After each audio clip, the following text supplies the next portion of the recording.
Bismillah. Assalamualaikum warahmatullahi wabarakatuh. Alhamdulillah. Wassalatu wassalamu ala rasulillah wa ala alihi washabihi wasallam. Alhamdulillah, kita sudah masuk bab 2 ya. Memahami dan mencipta cerita fantasi. Ya, buka buku bahasa Indonesianya halaman 44. Kita mulai ya, cerita fantasi. Nah, sebelum kita ke pengertiannya, cerita fantasi itu ada dua. Fantasi aktif, yaitu fantasi yang dikendalikan oleh pikiran dan kemauan. Contohnya ya pelukis pegunungan, hutan, atau arsitek. Itu ya, fantasi aktif. Sedangkan fantasi pasif yaitu fantasi yang tidak dikendalikan. Jadi seolah-olah orang yang berfantasi hanya pasif sebagai wadah tanggapan-tanggapan. Contoh melamun. Misalnya kalian melamun, kalau punya uang 500 juta mau beli mobil, mau beli rumah. Nah, begitu ya, tapi nggak ada realisasinya. Itu fantasi pasif. Nah, kita masuk ke pengertiannya ya. Mengidentifikasi unsur cerita fantasi. Cerita fantasi adalah sebuah jenis cerita yang berbentuk khayalan, angan-angan atau imajinasi, pengarang yang diceritakan dalam alur normal.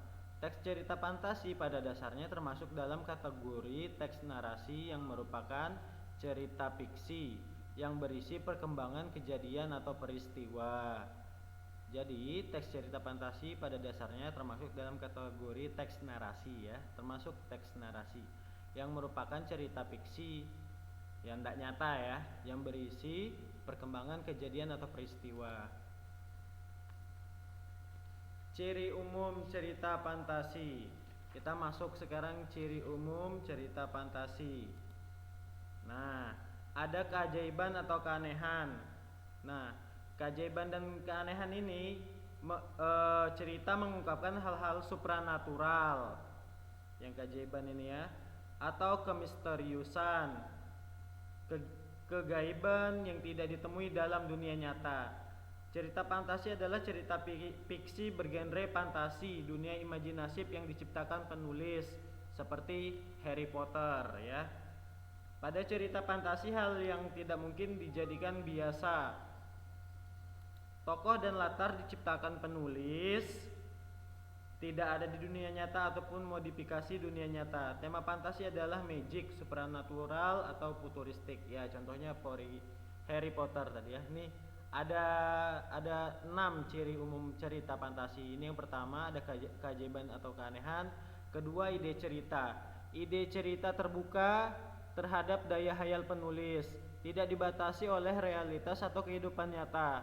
Ide juga berupa irisan dunia nyata dan dunia khayal yang diciptakan pengarang. Dia ide ceritanya bisa dari dunia nyata atau dunia khayal ya. Ide cerita terkadang bersifat sederhana tapi mampu menitipkan pesan yang menarik. Tema cerita fantasi adalah magic, supranatural atau futuristik. Contoh pertempuran Komodo dengan siluman serigala untuk mempertahankan tanah leluhurnya. Petualangan di balik pohon kenari yang melemparkan tokoh ke zaman Belanda, zaman Jepang, kegelapan karena tumbukan meteor, kehidupan saling cuek dalam dunia teknologi canggih pada 100 tahun mendatang. Ini yang kedua ya, ide cerita, daya hayal penulis. Ketiga, menggunakan berbagai latar atau bisa disebut juga lintas ruang dan waktu latarnya ya. Peristiwa yang dialami tokoh terjadi pada 2 latar, yaitu latar yang masih ada dalam kehidupan sehari-hari dan latar yang tidak ada pada kehidupan sehari-hari. Alur dan latar cerita fantasi memiliki kekhasan. Rangkaian peristiwa cerita fantasi menggunakan berbagai latar yang menerobos dimensi ruang dan waktu.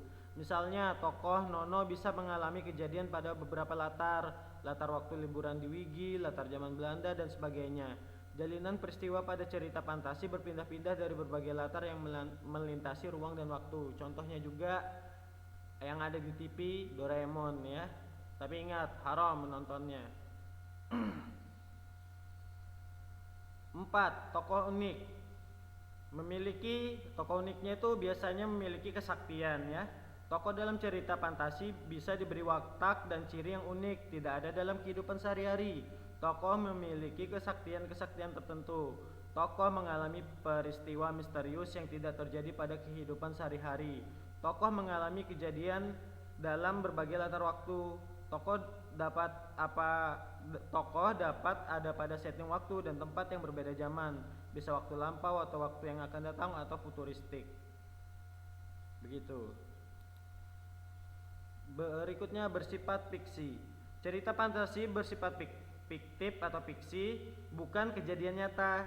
Cerita fantasi bisa diilhami oleh layar nyata atau objek nyata dalam kehidupan, tetapi diberi fantasi. Itu berarti diberi hayal-hayalan ya.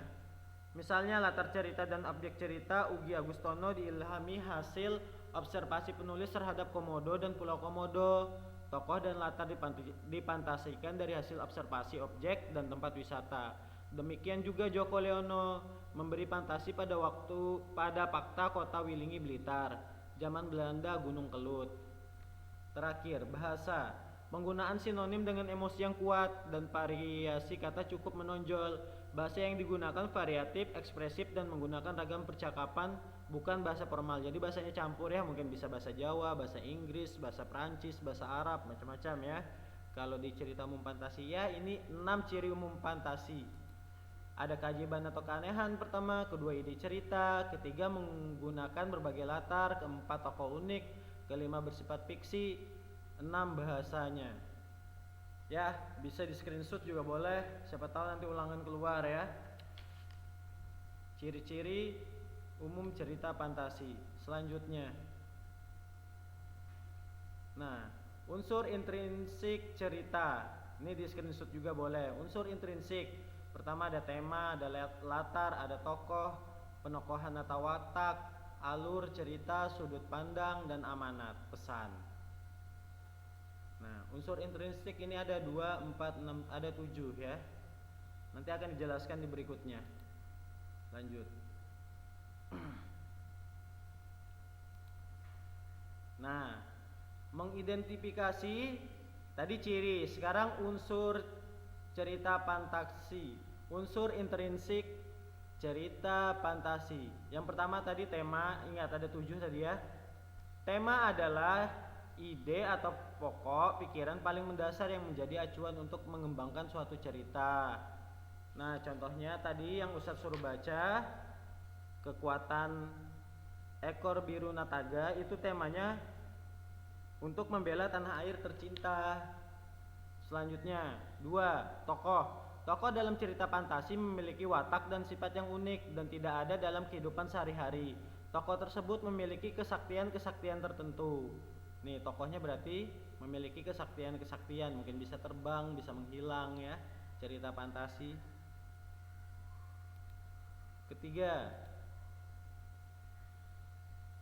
pemberian karakter pada tokoh. Jenis penokohan yaitu protagonis atau memiliki sifat baik atau karakter yang disukai. Protagonisnya kalau antagonis memiliki watak jahat atau karakter yang tidak disukai. Tritagonis atau tokoh pembantu atau penengah baik untuk tokoh protagonis dan antagonis. Contoh cerita fantasi, ada seorang yang alim, itu berarti sifatnya rajin sholat, sifatnya protagonis.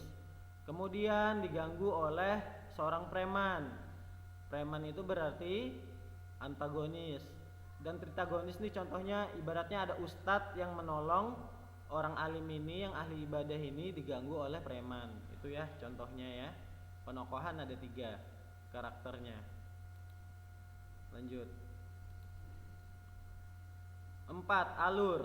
Alur ini jalan cerita yang berupa rangkaian peristiwa yang tersusun dan saling berkaitan satu sama lain. 5, latar. Tempat, waktu, serta suasana yang menjadi latar belakang sebuah cerita atau peristiwa. Peristiwa yang dialami tokoh terjadi pada 2 latar, yaitu latar yang masih ada dalam kehidupan sehari-hari dan latar yang tidak ada dalam kehidupan sehari-hari. Berarti latarnya itu ada yang nyata, dunia nyata, ada yang bukan dunia nyata, tempat atau suasananya ya. Mungkin ya salah satu yang contoh tadi disebutkan seperti Doraemon, latarnya tempat atau waktunya dia di zaman sekarang, bisa ke zaman masa lalu ya, bisa ke masa depan begitu.